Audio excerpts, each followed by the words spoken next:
Nobody knows how to use AI products in production in their jobs, like deeply. It's all very new. How much of the contract intelligence category is real capability, and how much is keyword search with a language model bolted on top? 98% of it is the latter. Is contracts.ai the company Evisort should have been? Should we just pour number 14 and let me answer that? Just go all the way to I'll 14. answer it from a fugue state. They're not watching this. My face is melting. Be right back.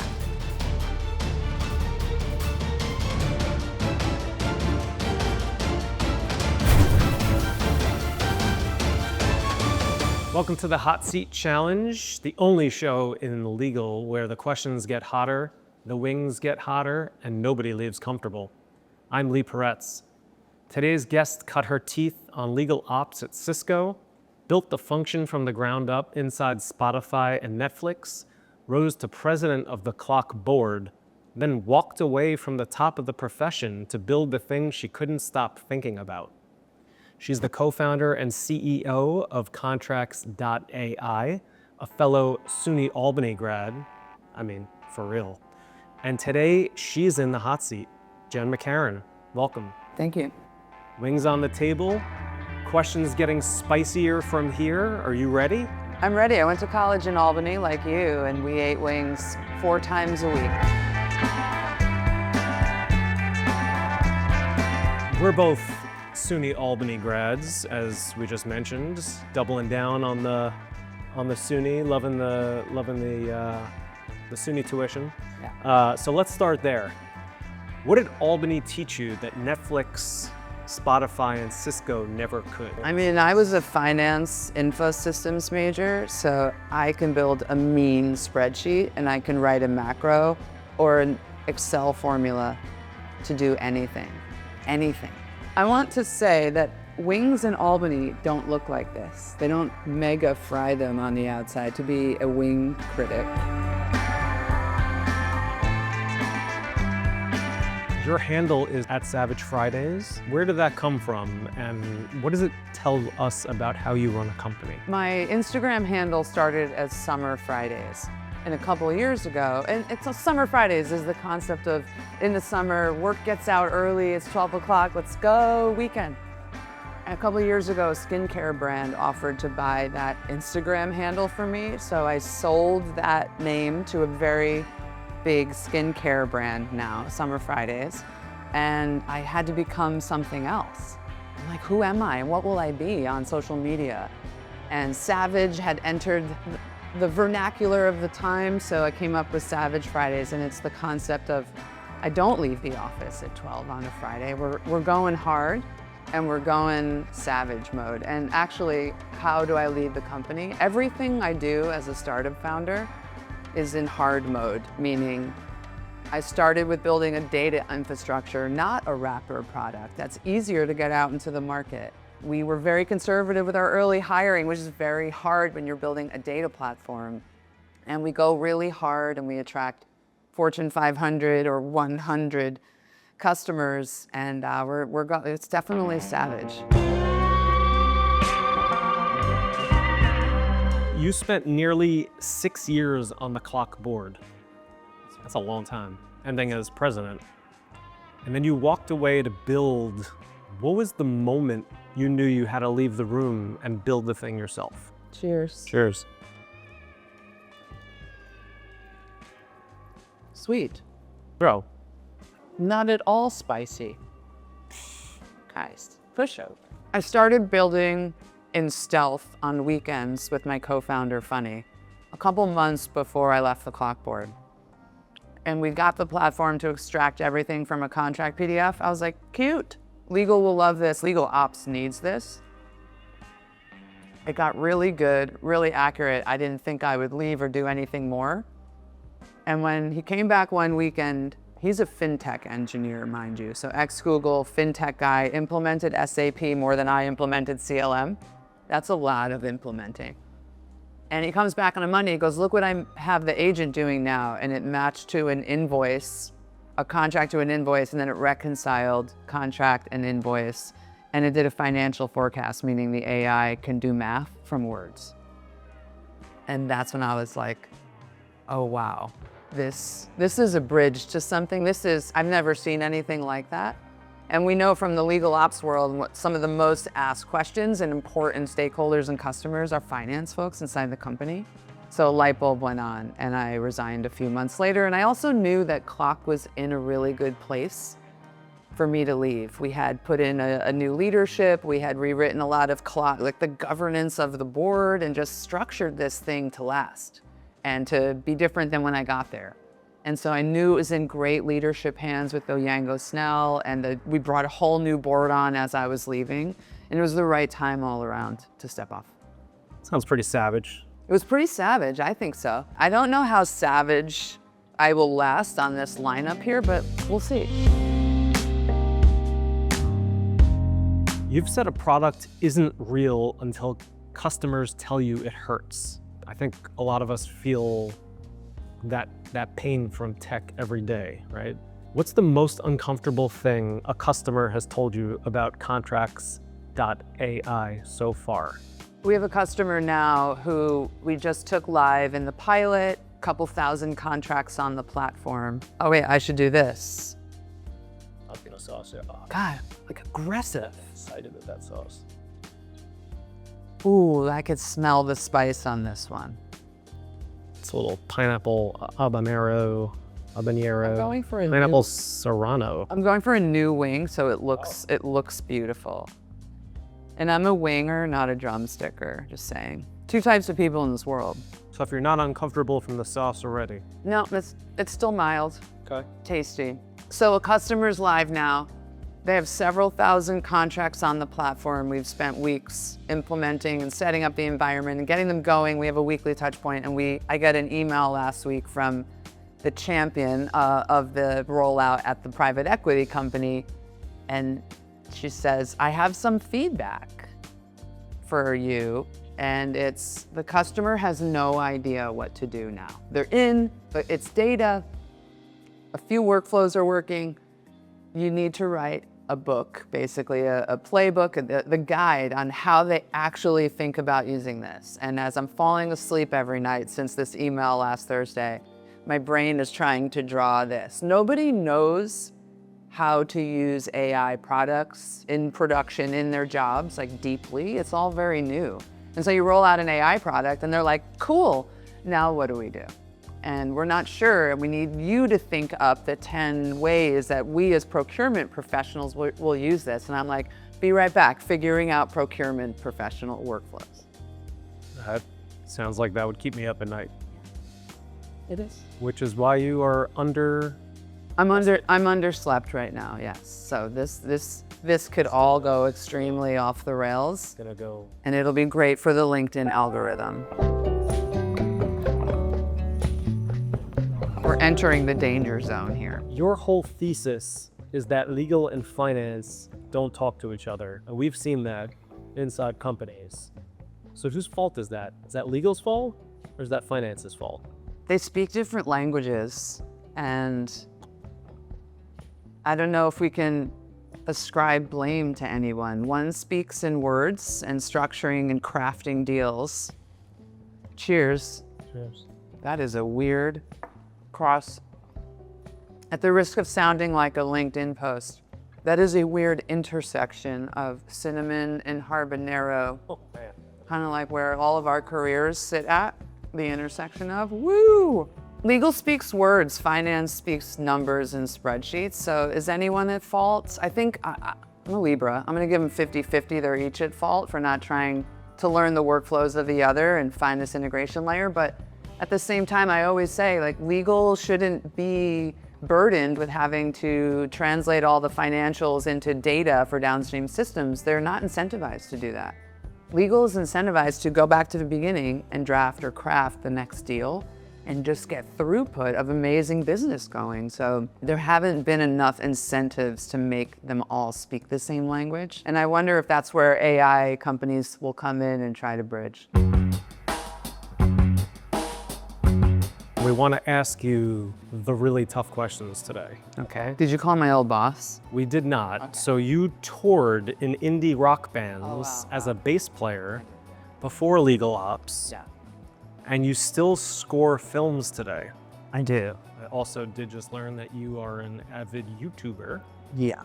So music has been the one constant across every chapter.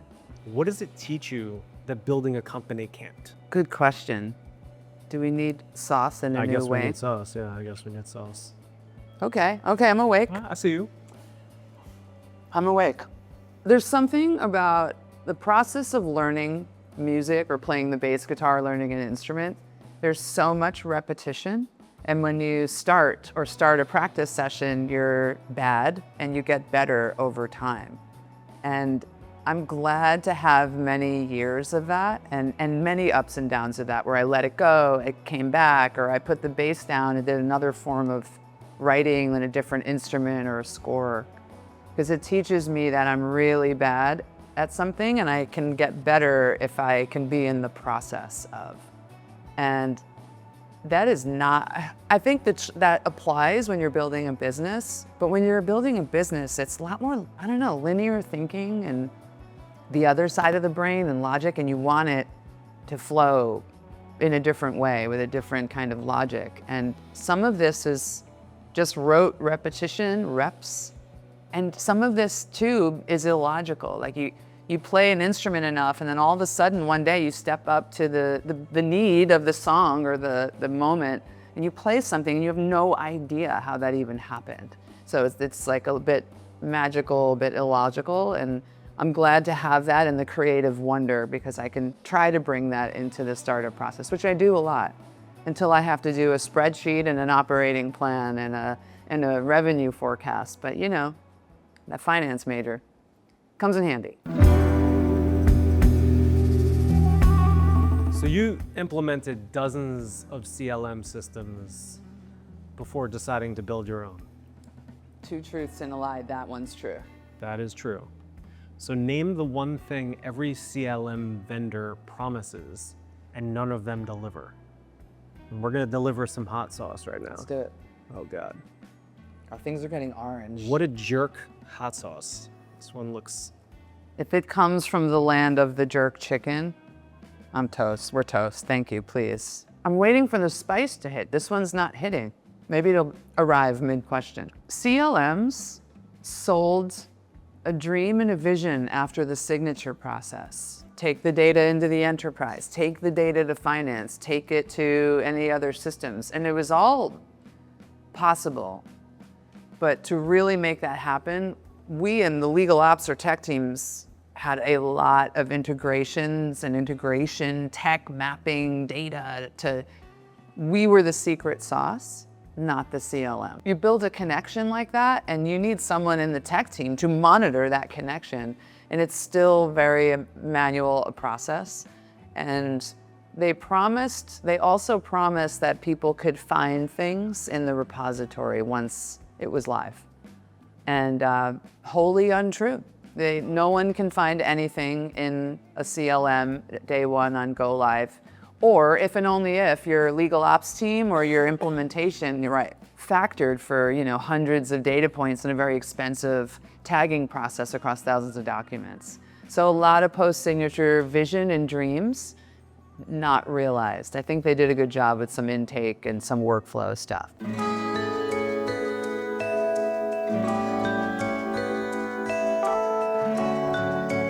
You call contracts.ai invisible infrastructure. That's right. So a cynic hears invisible as a convenient word for impossible to prove ROI. How do you answer that? What do I tell a cynic about the ROI of my invisible infrastructure? Yeah. BRB. Ooh, zombie guy. Woo. What do I tell a cynic? I'm not even sure. Nowhere in the enterprises, in-house companies, Fortune 500, are there data warehouses of contracts data. Nowhere. And that is certainly not. This is like a delayed onset zombie. You can't even keep a thought together when you're taking this hot sauce in.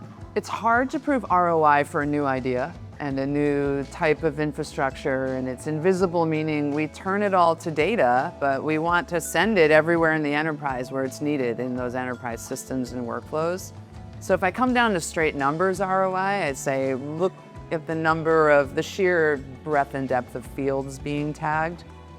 The cost of doing that through human resources, law service provider resources is very high for that degree of accuracy also. So sometimes I go very, left brain and just calculate costs of data.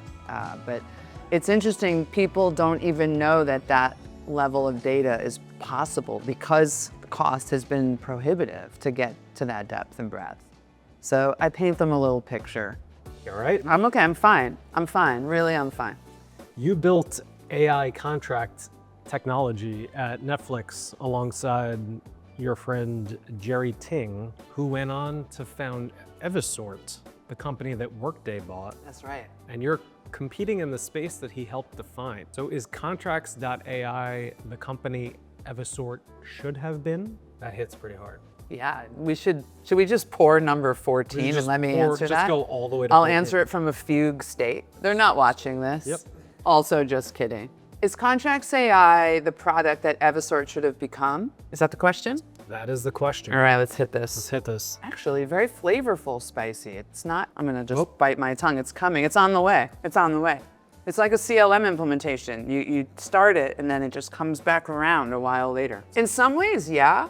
We started as calling ourselves contract intelligence. Actually, maybe in all ways, we are the product Evisort coulda, shoulda, woulda become. We're AI native, and what we're doing that's different than a CLM provider like Evisort is envisioning the workflow beyond the technology. What I experienced a lot as a CLM implementer over the years is we would bring it in, we would put it in, and we'd partner with the vendor to envision where to take it, and then we did all the work. Whereas now customers are asking us to envision and build all these agentic workflows into the enterprise. And that's not what CLMs or what Evisort was doing. It was like, well, here's the box. Now go do it yourself. Now go train the model to go do the thing. Now go do the thing. And they supported our effort, but I wouldn't say they led it. And we lead it. We lead the thinking out front. We need inputs from them, but then we go build it. So you taught business leadership in the age of AI at Stanford Law. I sure did. What we want you to do is teach us here, right? Which job in a law firm or legal department are you quietly betting that AI eliminates? May several of the jobs inside the firm and in-house be eliminated because they're crap jobs. Sometimes in all information work, including law, there's a lot of drudgery work to get the info out, search the files, the documents. And sometimes, historically, lawyers have tended to hire people that are document fetchers, but good at a spreadsheet, but good at laying it all out, but good at the filing, but good at this, kind of the jack of all trades. Legal ops, from the admin level to the legal ops associate level and up. And I think the bottom rung of a lot of that work can be elevated by AI. And I think those earlier in career are gonna really have a different options for sure inside the law of it all, the law jobs. Lawyers aren't gonna lose their jobs. They're gonna be here forever.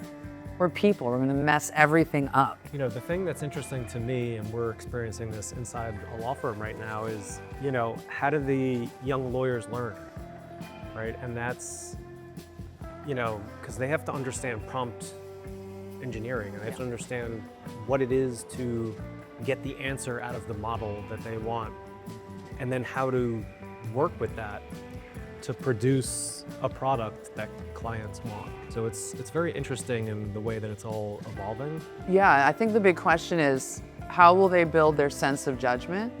And will all of these new tools at their fingertips that change the work and change the amount of drudgery work that we all had to do in earlier career jobs, will they build judgment more quickly, or more slowly? And will they get still the right mentorship from partners, senior partners, et cetera? I'm optimistic, and I think they will adapt and use these tools to take jumps ahead. And a third-year associate role might look like the fourth-year associate from 5 years ago, or I don't know if those are the right numbers. Do they even have associates for 4 years? What is a law firm? Yeah. There's like a haze coming across. my brain. I've heard of law firms. Yeah. I've never worked in one, but I'm speaking like associate this and that. But I think, in startups, I've heard that the goalposts for startups, for AI startups right now, are different than SaaS startups of 5 years ago. Numbers are different, expectations, revenue, what a pre-seed and a seed raise. Seed of 5 years ago is now the pre-seed, a dollar amount. So I think the same Moore's Law kind of multiplier is going to happen. A first-year associate might be able to do third-year associate work. And actually, that should be a career accelerant. They'll figure out much more quickly whether they want to be lawyers, for sure, and get to truth, which I think... You heard it here. You heard it here first. I mean, I think we all have to figure that out in our early career. Is like, is this thing I studied for years the thing? And they'll find out very soon. Maybe faster. All right, let's do it. We're going to go on the wing here. You can go over your plate. You want to destroy their, oh boy. Jeez, Lee, jeez. Trying to kill me? I have to make a spreadsheet today. This will nuke my spreadsheet brain. We're gonna go to the last wing, right? So you left a respected seat at the top of the legal ops world to bet everything on a 10-month-old company in a category littered with corpses. Kind of like this ghost, like all these ghosts. Yeah. If contracts.ai fails, which it will not, but if it does, what does the obituary say went wrong? And what do you know right now that the rest of us don't? I don't tell you, there's no chocolate in there. No. It's like the CLM, under-delivered on the promise. Okay. Oh my God. In the unlikely event that Contracts AI fails, what will the obituary say? What went wrong? We were acquired by a CLM. That was a joke. It's what I'm up late thinking about right now is what that one customer asked us for. So how do we use this? So now what? Design me our playbook for using this platform for all of our spend management. And if we can't deliver that, if we can't help customers not only envision it, but then put it at their fingertips and make it a reality, we'll fail, as will anyone else. And that's a lot of where CLMs stop short, is envisioning the full, well, they envisioned it, but executing on actual vision that goes pretty far ahead. My insides are on fire. Yeah. Yeah, in a way that You have not experienced. no, I haven't experienced this. It's working. Is there anything else you want to tell us about contracts.ai and what your mission and goals are in the next, if you could accomplish one thing in the next 12 months, what does that look like? Yeah, Contracts AI wants to power the Fortune 500 enterprise from contract PDFs, and it wants to free legal from any obligation of tagging and legal ops, structuring all of that and managing all that minutia. It's over, and legal gets to focus on what legal does best. And we are going to be the bridge of legal contracts into finance. I love it. You're building something that means something, and you could see it in the passion in your eyes, and it's not just the wings. the tears that are dripping How about from... the passion running from my nose? Jeez. Thank you so much for tuning in to the Maeven Hot Seat Challenge. Thank you to Jenn McCarron for being a good sport today, co-founder and CEO of Contracts AI. We hope you enjoyed this episode. The Maeven Hot Seat Challenge is just getting warmed up ahead of ILTACon 2026, August 23rd to 27th in Nashville, Tennessee. Sounds like a hot time to me. This has been a hot time here. I'm cooked.